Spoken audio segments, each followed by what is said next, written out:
Na noite de 8 de novembro de 1895, um físico alemão viu algo que não deveria existir. Uma tela do outro lado da sala começou a brilhar, sozinha, no escuro absoluto, sem nenhuma fonte de luz visível. Algo invisível estava atravessando o papelão, cruzando o espaço e excitando quimicamente uma superfície a 2 metros de distância. Aquele acidente abriria o corpo humano pela primeira vez sem uma única incisão. Porque em 1895, a medicina ainda dependia completamente dos sentidos humanos. Version, tocar, ouvir, abrir. Se algo estava errado dentro do corpo, a única forma de descobrir era cortar.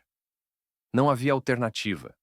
Não havia tecnologia que permitisse enxergar através da pele sem violá-la. Cirurgia exploratória era o método padrão.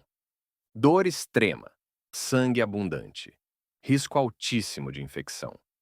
O interior do corpo humano era um território invisível, um continente desconhecido que só podia ser mapeado após a vida cessar. E tudo o que os médicos sabiam sobre anatomia interna vinha de autópsias, nunca de pacientes vivos, nunca em tempo real, nunca com a possibilidade de intervenção preventiva. Fraturas ósseas eram diagnosticadas por palpação e dedução. Balas alojadas em soldados feridos tinham que ser procuradas às cegas, com instrumentos metálicos inseridos na carne até encontrar resistência. Tumores internos só eram descobertos quando já causavam sintomas externos evidentes, e nesse ponto, frequentemente era tarde demais. A medicina de 1895 era uma medicina de superfície, condenada a reagir ao invés de antecipar. Foi nesse mundo profundamente limitado que Wilhelm Conrad Röntgen trabalhava. Röntgen não era médico, era físico. 50 anos de idade. Barba grisalha bem aparada. Óculos redondos de armação metálica. Homem de poucas palavras, conhecido entre colegas por sua obsessão metodológica. Não frequentava jantares acadêmicos. Não publicava especulações. Só apresentava resultados quando tinha certeza absoluta. Silencioso por temperamento. Meticuloso por formação. Trabalhava até altas horas da noite no Instituto de Física da Universidade de Würzburg, na Alemanha, estudando um fenômeno que poucos compreendiam completamente: descargas elétricas em tubos de vidro evacuados, os chamados tubos de Crookes. Esses tubos produziam uma luz esverdeada fantasmagórica quando eletricidade de alta voltagem passava através deles. Cientistas sabiam que algo estava sendo emitido, mas a natureza exata desse algo permanecia obscura. Naquela noite de 8 de novembro, Röntgen fez o que sempre fazia. Escureceu completamente o laboratório para observar melhor os efeitos luminosos. Cobriu o tubo de Crookes com papelão preto grosso, garantindo que nenhuma luz visível escapasse.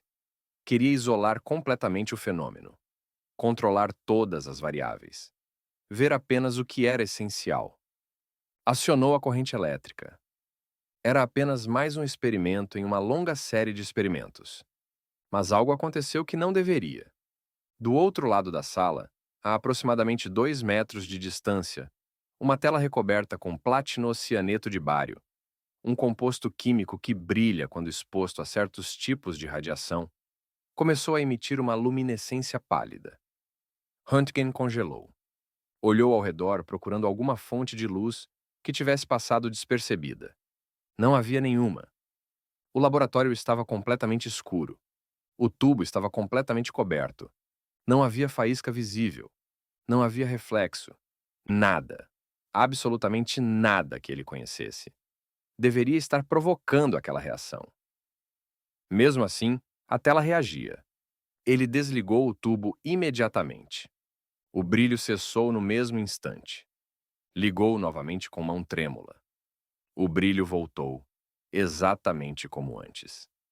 Algo invisível, algo que atravessava papelão, cruzava o espaço aberto e excitava quimicamente a tela, estava sendo emitido pelo tubo. Algo que não se comportava como luz comum. nem como eletricidade conhecida, nem como calor. Röntgen sentiu o coração acelerar. Não por medo, mas por reconhecimento instintivo. Estava diante de algo completamente novo, algo que a física de sua época não previa. Chamou aquilo, provisoriamente, de raios X. X, porque matematicamente X representa o desconhecido, porque não fazia a menor ideia do que eram. Nos dias seguintes, Röntgen praticamente não dormiu. Trancou-se no laboratório, avisou aos colegas que estava ocupado com experimentos delicados e não deveria ser interrompido. Sua esposa, Ana Berta, mal o via. Começou a testar sistematicamente tudo o que conseguia encontrar.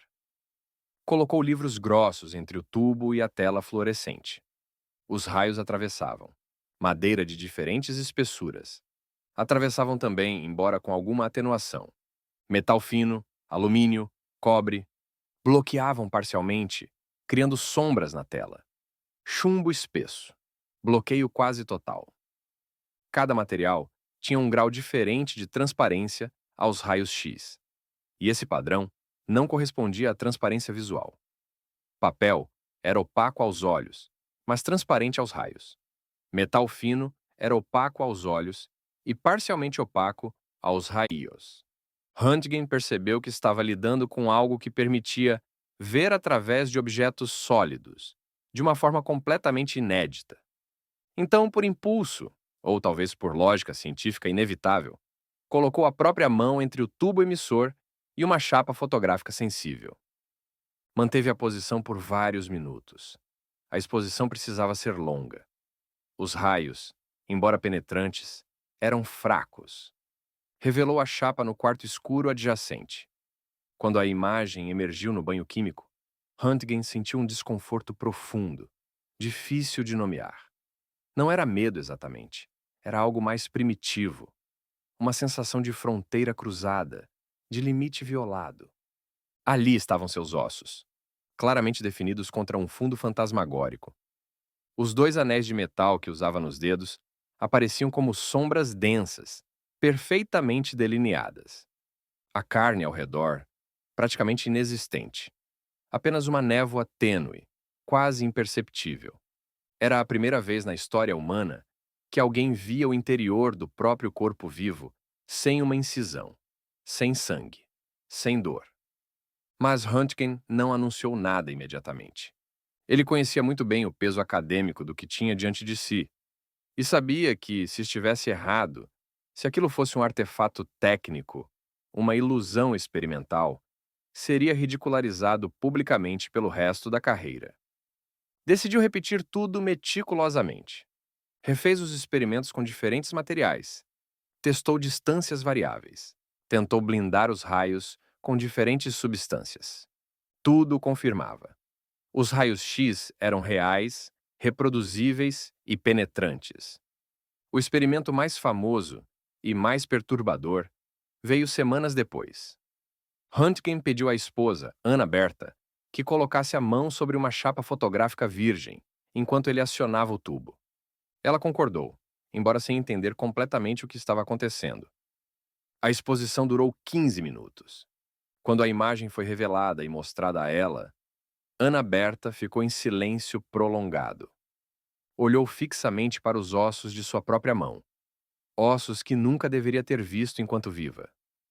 Depois, com voz baixa, disse apenas: "Eu vi minha morte." Röntgen submeteu seu artigo à Sociedade Físico-Médica de Würzburg em 28 de dezembro de 1895.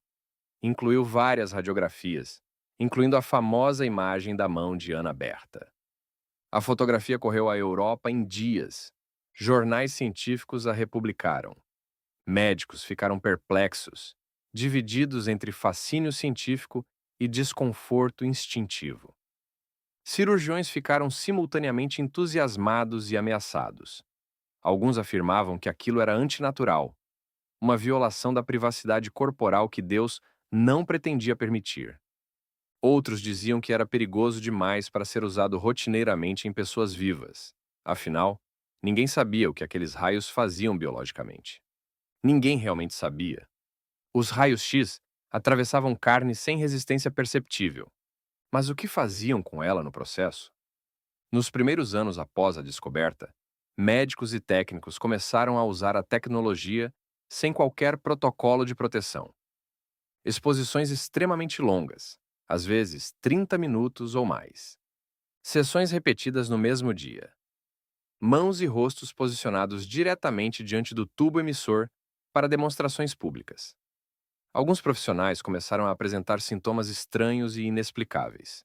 Queimaduras na pele que não tinham sido causadas por calor, perda progressiva de cabelo nas áreas mais expostas, feridas que não cicatrizavam, que se aprofundavam lentamente. Um dos primeiros técnicos de raios-x, Clarence Daly, que trabalhava com Thomas Edison testando tubos, desenvolveu lesões tão graves nas mãos que precisou amputar dedos. Posteriormente, ambos os braços. Faleceu em 1904 de câncer, induzido por radiação, um dos primeiros mártires da nova tecnologia. O preço de enxergar por dentro estava sendo cobrado silenciosamente. Mas, ao mesmo tempo, algo irreversível havia acontecido na medicina.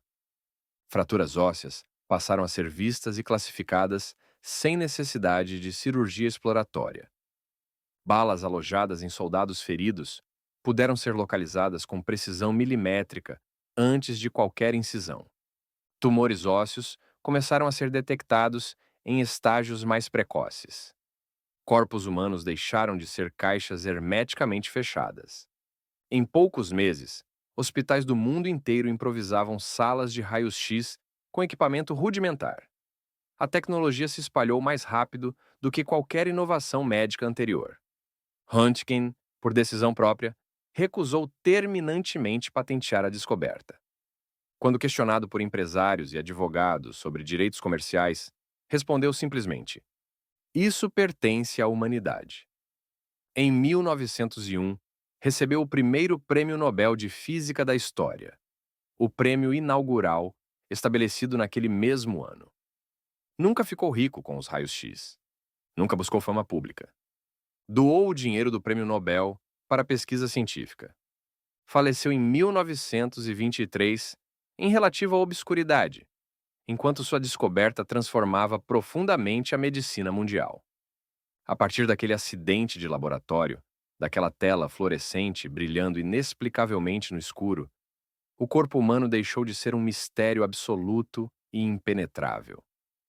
E a medicina deu seu primeiro passo verdadeiro rumo à imagem, ao diagnóstico invisível, à antecipação da doença antes que sintomas visíveis surgissem, à possibilidade de intervir antes que fosse tarde demais.